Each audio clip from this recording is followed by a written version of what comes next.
Hi, this is Andy Cole with TEC. Maintenance records are a real important piece for everything we're doing in the elevator industry right now. And maintenance records are typically, they're sporadic. They're not really well kept as far as in the machine room. Code says they need to be readily available. And as we see today, these records are from 2022. They're not current. There's nothing for 2023 or 2024 in the machine room. And the records from 2023, this particular job is supposed to have monthly maintenance.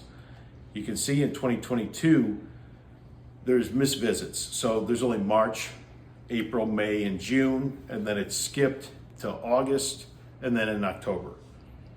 So if your fire service records, or if you're not passing code because you're supposed to have fire service on a monthly basis. So there's a lot of issues here.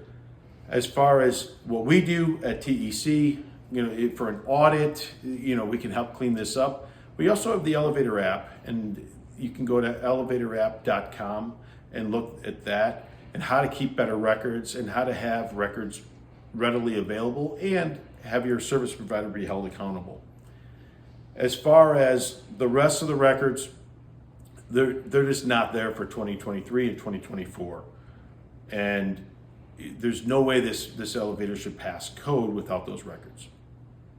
As we go to the car top, we can see that this modernization was from 2015. You can also see that there's not a lot of maintenance being done on top of this car top. We have a nice MOVFR2 door operator. And they kept the original slide guides.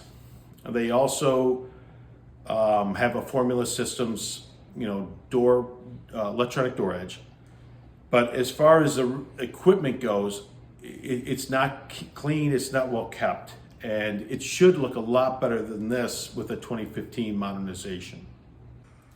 Thank you for checking out this video. Please check out our other videos. If you'd like more information on our company for the elevator consultants, you can look at tecvt.com or the elevatораpp.com. Thank you.